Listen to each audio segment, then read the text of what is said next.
Are you paying too much in taxes? Elevated Tax and Accounting is a firm that specializes in tax planning and strategy to minimize your tax bill. Elevated Tax consult with you on tax strategy throughout the year, so no more waiting until the end of the year and hoping for the best. As a business owner, you know your sole focus should be spent working on your business, not in it. Outsourcing gives you the time to concentrate on the core reasons you started your company, to create and innovate a top-tier product and generate profits. Elevated Tax and Accounting, elevating you and your business with a modern professional touch. Driving along on the highway and you've been hit by a semi-truck. Now what do?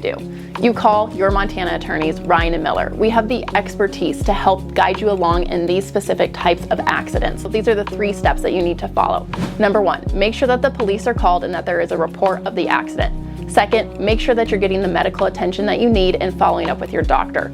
Third, do not talk to an insurance company until you've talked to an attorney. They are not going to help you protect your rights, and you want to make sure that you know all that you're entitled to. Contact an attorney today by clicking the link below. Back for a little spring content, except for it's winter in Billings, apparently. Mike Ryder joined us from the Magic City, and he was just showing me all the snow that they got there in Billings. This is a great segue, though, Ryder. First of all, thanks for being here. But I was thinking this.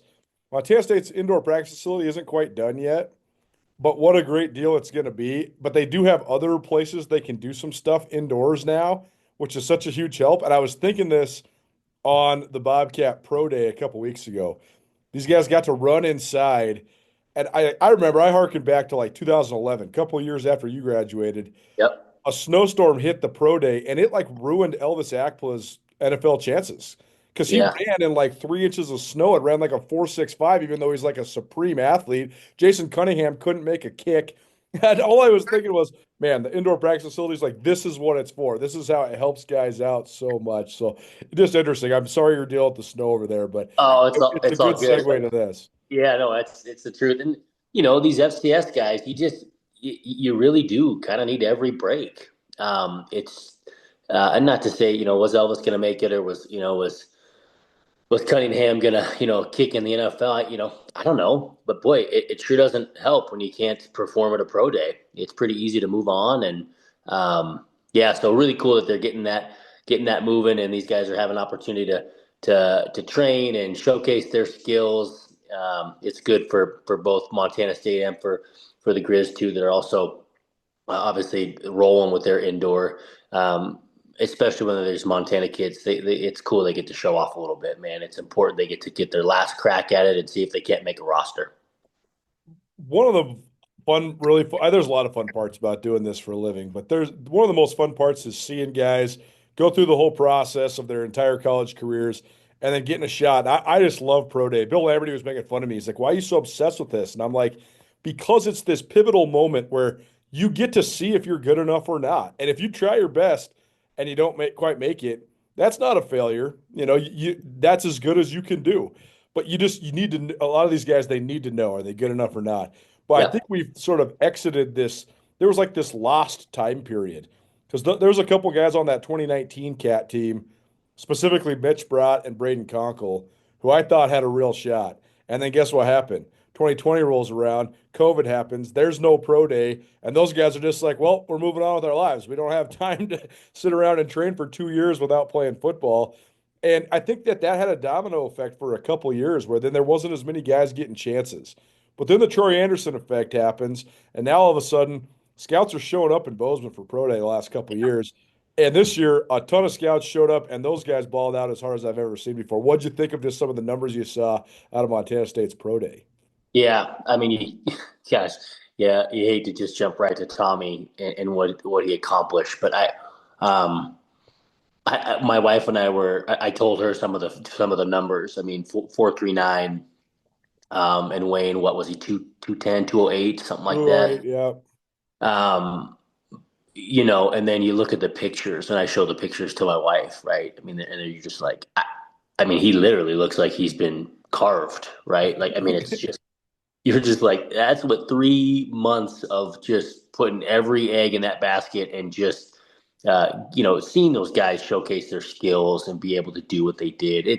It's unbelievable, right? And then Marcus Weir doing what he's done. I'm really excited to see where those guys land. They've just been so pivotal to MSU and what they brought to the program. And just laying a foundation and a cornerstone that's huge. So yeah, I'm excited to see where those guys land. Those numbers are fun to see. Uh, it's the pro days are interesting because I think back to some of the guys I played with, and then they get the opportunity to go, try and train and make it happen. And it's interesting because like you either have this mindset of like, hey, I want to take another crack at it and see where I stack up, or you're just like, I'm just kind of ready to be done.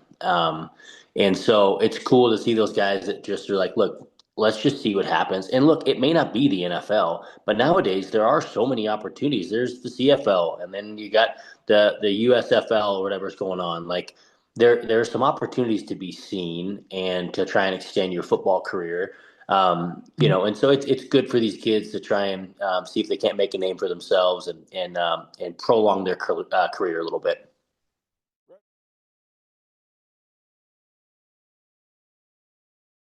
Big Sky Breakdown, proudly presented by the Bobcat Collective at Montana State. The Bobcat Collective is the NIL collective that serves Montana State University student athletes. The collective is partnered with Montana State to connect fans, alumni, businesses, and local nonprofits with Montana State student athletes. Opportunities through the collective allow student athletes to earn compensation while serving the greater Montana State University community. Sign up now for memberships and enjoy automatic entry into raffles for free tickets while supporting the bright minds at Montana State. They have multiple different membership tiers, and you can also be a one-time supporter, and you can also business partner or corporate supporter. Visit bobcatcollective.com for more. Right, with Ryder presented by the Bobcat Collective, and the Bobcat Collective has a cool event coming up in July. This is a meet and greet that Mike's actually been a part of for a little while. So what happens here in July is there's a whole congregation of Bobcat current players that'll go. Mike will be there. Maybe some other former Bobcats will be there too. And you get a chance to meet and greet with all the players. And then you also get a chance to have a Q&A with Mikey. And it's a barbecue and it's a whole gathering of Bobcat people. This is happening on July 16th in Billings. So I know you've been a part of this for a little while, Mike. So tell people a little bit about this event. Yes, it's a really cool event. First off, the setting, River Ridge Landscapes. Steve Landbauer does a really good job. He's got an incredible property out on the Yellowstone River. Um, Absolutely stunning. Weather's been really cooperative the last couple of years, but we get the chance to. I mean, it's exactly what you said. It's a meet and greet, and it provides some really good food, and it's just a chance to get 20 to 25 of these, close to Yellowstone County as we can get it, kind of Billings area Bobcat players, and then they'll throw in some additional as well from other areas and some out of state, which is really fun. But the goal is just really to uh, get the community and these people that are coming supporting Bobcat football to just get an inside look. Of what it looks like to be a Bobcat football player. And so some of the Q&A, I just think the average person has no idea. They may go to games on Saturdays, but they've got no idea what it looks like the other, whatever, call it, 8 months of the year. No doubt. They have no idea what a fall camp looks like with 25 practices and, maybe the workload for a student athlete. It's a really cool event to connect these players who are human beings navigating a lot in their life and trying to figure out, now you got this NIL world and so it really bridges the gap between these supporters and fans to these players who really they're navigating a lot right now with trying to get a degree and get to class and perform on Saturdays and just balancing everything that comes with being a student athlete. So making that connection, seeing that these kids are, these are humans that are, you take the helmet off and they've got things they're working with too, but it just is a really neat event, just kind of seeing eye to eye with both fans and players alike and getting people to experience that firsthand. It's really, really cool. Wednesday, July 16th. It's at the River Ridge Landscape Company there in Laurel.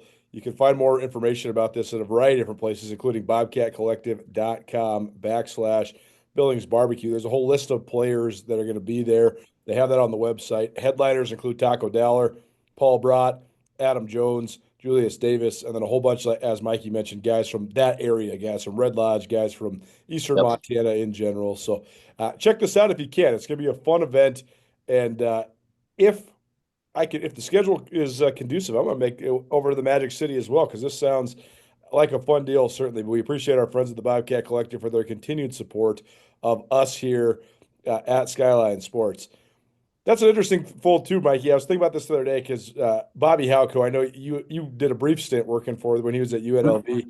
Yep. He was he was being Bobby Halk, and he was talking about spring ball and how much easier spring ball is than it used to be, Hmm. which is funny because I don't know if that's actually necessarily true. But I also was thinking about how old school coaches think of it in the old school way, where they think about how you only had 15 practices in the spring. So you needed all that to like get back into shape because guys weren't doing nothing over, between Thanksgiving and March 15th or whatever. And it's the Right. same deal fall camp. Now, Hauck always says this is so easy, there's no doubles anymore. It's like, well, you don't need to have doubles because these guys all stayed in town. It used to be like some guys would stay in town. Yep. Yep. Now everybody stays in town. They fund it. You got to, I mean, you literally, your scholarship goes through the summer. You can take classes to make your load in the fall easier. You're doing workouts twice a day. So when you show up to fall camp, you're ready to roll. You're not trying to like run your way into shape like you had to do in 1995 or whatever. So I was just Yeah. thinking about it. It's so funny. I was teasing Bobby because I'm like, man, it might seem like easier, but it's actually not easier because you have to do fall camp and spring drills and all that like basically every day of the whole year now. Like you get like 2 weeks off out of the entire 52-week year these days. Yeah, yeah. There's just no downtime for these players, right? So now it's just a continuous season. Then you throw in a long season, like the Cats and the Grizz have had the last couple years. I mean, they're done playing in mid-January. It's like it's a full season. It never stops. So then you get a few weeks off, and yeah, winter conditioning or mat drills as Bobby does up there. I know he still loves those, and um, it's just kind of one long season with different phases. That's really all that it is. And I've heard so many stories. Again, I got a dad that played in a father-in-law that played in the '70s. Dad at the University of Texas, and what that looked like, and Jeff Murai, my father-in-law, and what it looked like at MSU. Like, they would work jobs or go home to Miles City, uh, and maybe do a little bit of lifting with their buddies in the garage and run a little bit, and Totally. they show up to fall camp. It's like, yeah, that looks different than it did now because the most pivotal time I'd argue in training right now is that fall camp, pre or summer workouts rather, Yeah, getting ready for fall camp. I mean, you've got a couple months in there where you're like, look, I've got to get in game ready shape, and it's your singular focus. The season is bearing down on you, and so it's just a different approach. But look, you're never going to tell the old school coach any different. The fact is they're getting way more time with the players than they used to. It used to be so much more segmented. So you're spot on there, and it's funny. Yeah, spring ball is always a debatable thing. You talk to a Jeff Choate, and he hates it more than anybody else. I think it's good for the development of players that are younger, getting them reps. I mean, I look back to the only reason I got to play is because I found a way to find a niche and a role in the spring. Um, it's really important for these kids to find that. Now, you don't need your starters to go out there and spend a bunch of time, but it is good to put the pads on. I will tell you, as a player and a coach, it does suck. Spring ball sucks. There's no way to slice it. You're figuring out the weather, and the indoors make it a little bit more conducive now, which is helpful. But it's a good time for the development and the fundamentals for your team, especially young guys. Mike Ryder joining us here on the Big Sky Breakdown, probably presented by Ryan and Miller Law. Ryan and Miller Law, your Montana attorneys, whether it's criminal defense, DUI, personal injury, medical malpractice, Ryan and Miller can help you. Give them a call anytime, 542-2233. That's 406-542-2233. So tons of stories going on with Montana State right now, this sort of off-season slash spring ball. And to me, I think that there's two that are the main storylines. It's one, how do you replace this unbelievable group of seniors that were not only were great players last year, but I mean, Tommy Mellott and Brody Grebe were like the leaders of your team for the last 3 years, basically. Hmm. A lot, Yep. basically the last 4 years. That's a huge leadership void. But then you also have a whole reshuffling of the coaching staff too, with Bobby Daly going to UTEP, Tyler Walker going to Temple, Al Johnson going to Temple. So let's start there at the coaching staff. What do you think of just sort of the dynamic of Montana State replacing so many coaches this offseason coming into this next fall? Yeah, it's an unavoidable, I guess, circumstance that comes with winning. And unfortunately, when you are at Montana State or anywhere in the Big Sky or in the FCS, it's not a final destination, and so it's hard to hear that from a fan's perspective. Um, but it's just not a final destination, and there's a lot of reasons. That's from the pay to, and it really is the main one. I mean, Bobby Daly is a guy that, if he could make the same amount of money living in El Paso, Texas, and make that same amount of money in Bozeman and stay at his alma mater, like I can pretty much bet you he'd stick where he's at. Now, it's hard to replace these guys, and the staff continuity is so huge. But look, these coaches, they're used to this, and their change is inevitable. And the really, really good head coaches find ways to plug these coaches in, and there's going to be really good things that happen with new coaches. And you have to move on. You've got no choice. And so I think these coaches, Coach Sturbeck has got a really good track record. He's got some history in Montana at Montana Tech. Um, and so I think that's going to be huge. But it's always risky. You're losing guys. The Grizz lost, their offensive line coach, and so it's just a necessary evil. Nobody likes to see it, but the fact of the matter is that these schools, based on what they pay and everything like that, it's not permanent. It just isn't, with the exception of maybe some of the head coaches, and even that isn't guaranteed, right? So tough to replace them, but the program is always going to trump, and the history and what's been done in the past. It will always be greater than any individual coach or any individual quarterback. And luckily, programs like Montana State have got an incredible foundation, and it may not look like a national championship run. People don't like to hear that, but it will survive. It's great. The program is in incredible shape, and the staff changes are tough to swallow. I know that from the fans' perspective, but they'll be all right. Join Town Pump's Pump It Up Rewards Plus program and never pay full price for fuel again. Save 5 cents on every gallon every day at any Town Pump across Montana. Plus, earn and redeem points on your favorite in-store items to get free stuff with our clubs. Stop in and pick up a rewards card. Download the Pump It Up Rewards Plus app today. Or visit townpump.com/rewards to register and start saving. Town Pump. Right down the road. Pump it up. Oh, yeah. So will you marry me in your future? Or maybe you do it all over again. Hi, I'm Brian Toon with Jewelry Design Center, inviting you to come see the largest selection of Will You Marry Me in the state of Montana. The brightest diamonds of every shape and size, unique settings built to last, and skilled jewelers on site offering free sizing and maintenance for life, because that's how long we want to be your jeweler. Jewelry Design Center in Missoula, on Brooks, across from the Montana Club. I also think that the way that Brett Vegan structures his program, it makes it easier than a lot of other places to endure. They have the formula from North Dakota State, because North Dakota State lost coach after coach after coach, whether it's head coach or offensive and defensive coordinators, position coaches, because when you win 9 national championships, everybody's a hot commodity, right? Yep.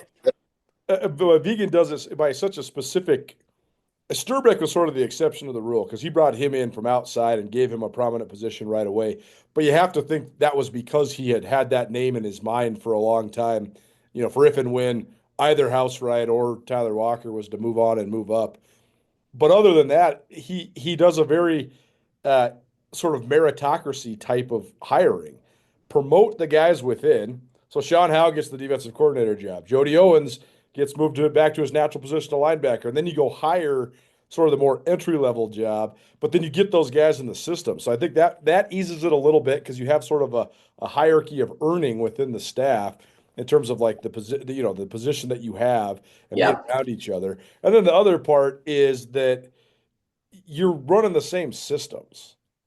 Like Montana State's not going to look that crazy different on Nope. offense, and they're going to look the same on defense. There might be a little bit of a tweak or whatever in terms of blitz packages and pressures, but the base is going to be the same. It's like Jody was telling me last year. He's like, "Yeah, man, they hand you the NDSU Bible and they say, learn it. This is what we run. Like, you Yep. can give us some tips or whatever how you think we should tweak stuff, but this is what we run." I think that makes it easier to transition coaches. Yeah, yeah, and look, this is the same talk track and the same, I guess, mindset around the promotion of coaches and developing coaches is no different than these coaches are telling their players, right? So you're developing these players from a special teams player, and then all of a sudden you're saying, look, you need to be prepared and ready to go and prepare like you're a starter because at some point your opportunity is gonna be there. It is no different on your staff.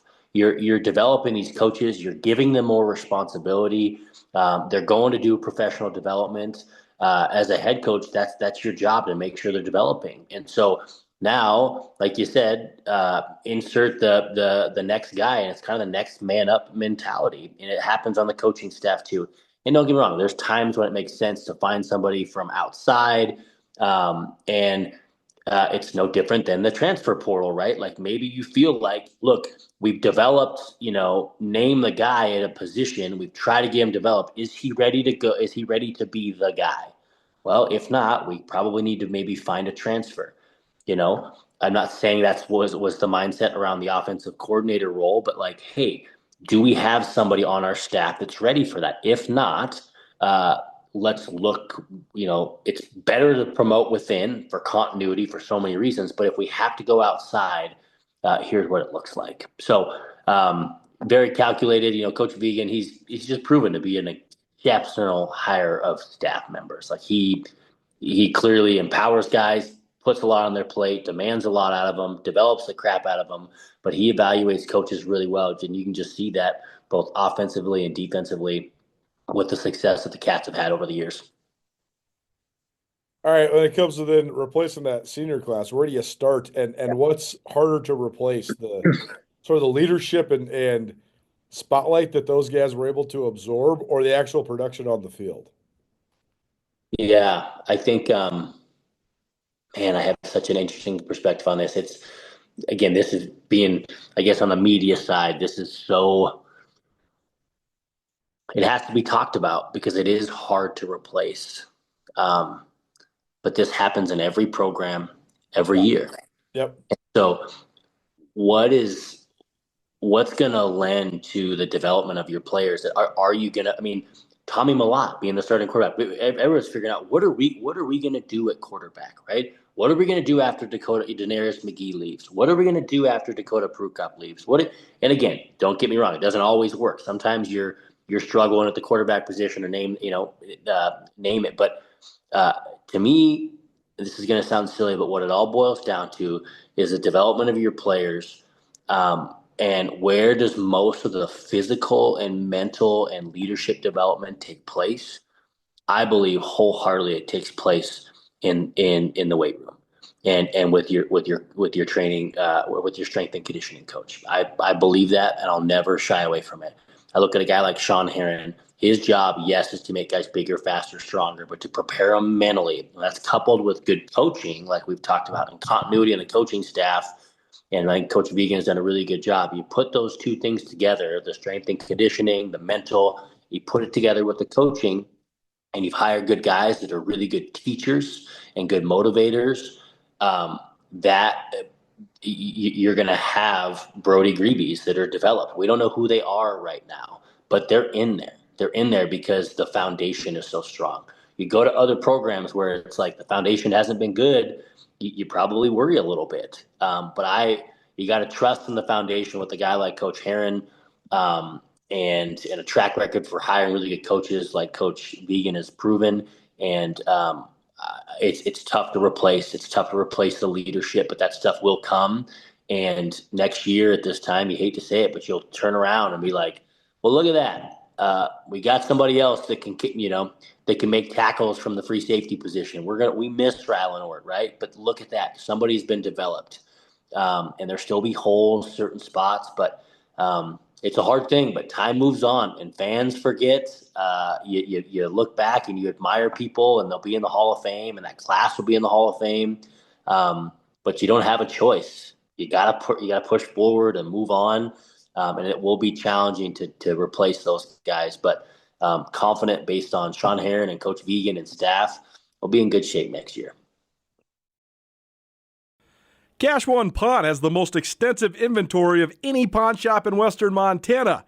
Whether you're in the market for firearms, power tools, bows, video game consoles, or sunglasses, Cash One Pawn is the best deals around. And now Cash One Pawn gives you the ability to shop online from anywhere. Make CashOnePawn.com part of your shopping habits. Also make sure to download the Cash One Pawn app.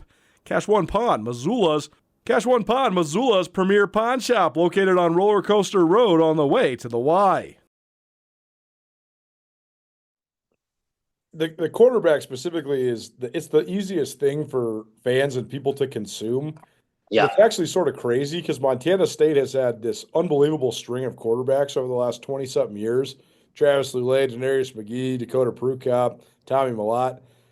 But Tucker Rovig went farther in the playoffs than every other guy we just named except for Tommy Millott because he's playing on a team that was more holistic. Like they had better defense and a lot of other factors that went into it. So the other part I think is that I think if you are the type of staff that has a Tommy Millott and then when he's gone, you try to replace him, I think that's going to be you're just not going to do it because No. he's a one of a kind player. I'm not saying he's the best player. He's a one of a kind player though. He plays different than anybody that we've ever seen before.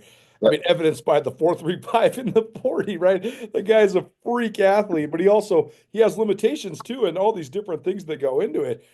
That's where I think Montana State has a leg up too, though, because I think Brett Vegan understands the dynamic you just explained. I would expect Montana State's offense to actually look a little bit different next year, just Yeah. depending on who the quarterback is. But they're not going to try to make it look like 22 when Malott ran 25 times a game, or like last year where he was sort of this decoy. I think it's going to be different than all that. And I think Vegan's smart enough to know, like, hey, these guys aren't Tommy Malott, so let's just build it around them instead of trying to replace him. Yeah, and what do we have, right? That's what good coaches do. I mean, it was what do we have on within this locker room from a physical standpoint, and in a leadership. How much load can we put on the quarterback or on the running back, and on the offensive line?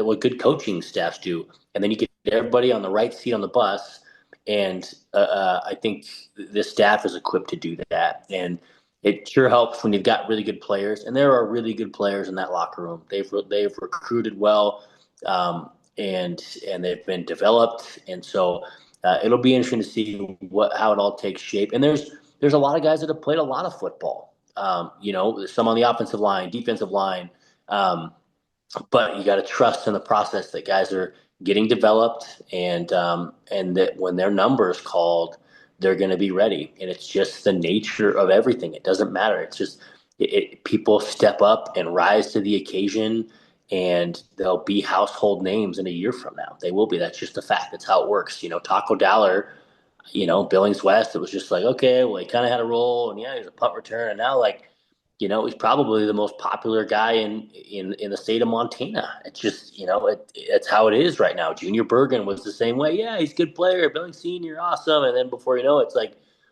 we don't have pro sports here. These guys are infamous, but they're household names now, but they weren't before. And it will happen again, and it'll happen again in 5 years when this class graduates. It's just how it works. But I think the cupboards are not empty there in Bozeman. That's for certain.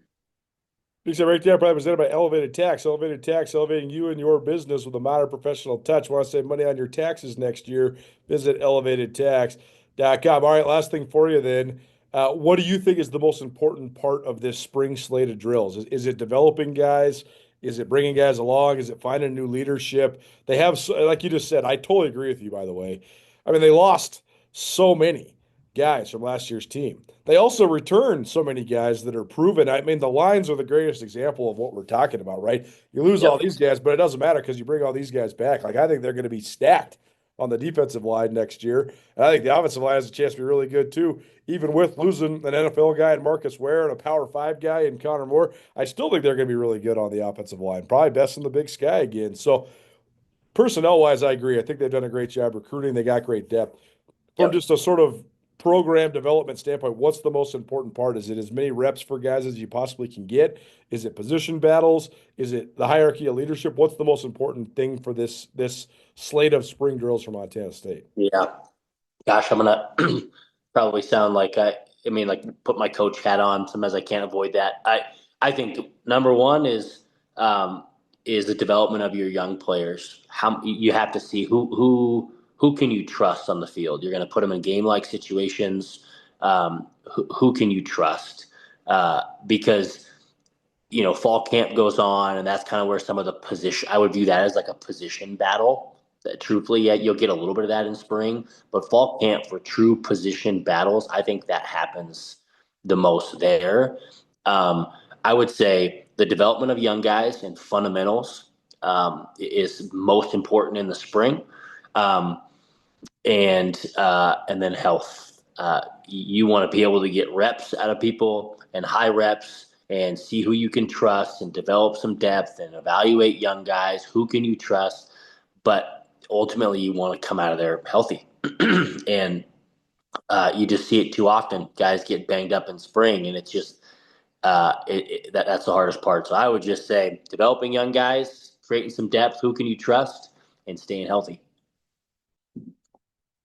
Well, if you can, we'll do another one of these before spring ball is over. But if you can, please join these guys in Billings. And if I can make it, I'll certainly be there too. July 16th, Julius Davis will be spearheading a youth camp between 1 and 3, and then between 5 and 9 in Laurel, there'll be a meet and greet with about 20 Bobcat players. Mike will be hosting a Q&A, or so you can get all your in-depth questions in with him, and fun time to gather with a bunch of Bobcats. They'll have a big barbecue. They'll be serving drinks. So sounds like a great midsummer evening to me. And to find out more, you can visit bobcatcollective.com/Billings barbecue. Good to see you, Mikey. Let's talk soon. Yeah, likewise, Colter. Appreciate it, man. Always good to see you. Thanks for having me.